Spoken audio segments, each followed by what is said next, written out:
Building a community is such a tricky thing. We hear the word community 10,000 times a day.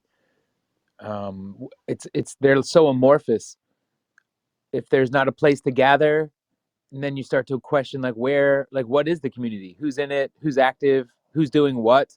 It's a difficult thing to have insight or eyes or awareness that's grown between a group of people. We don't really have that many amazing tools. We keep falling into, or not falling, but maybe relying on older tools that maybe were developed for certain other communities, and now we're using them, appropriating these tools, and they're serving our purposes to some degree, but they're also maybe letting us down in a certain way when it comes to user experience and how we can actually foster people to connect, how we can actually create a reason and an incentive, and there being a bigger structure and a framework so that the benefits of the diversity of the community can actually come to bear when it comes to an individual that might need to either access those resources or access that information or access perhaps that mentorship, or even just simple insight like what venue to use when we're going to throw a party in this other city.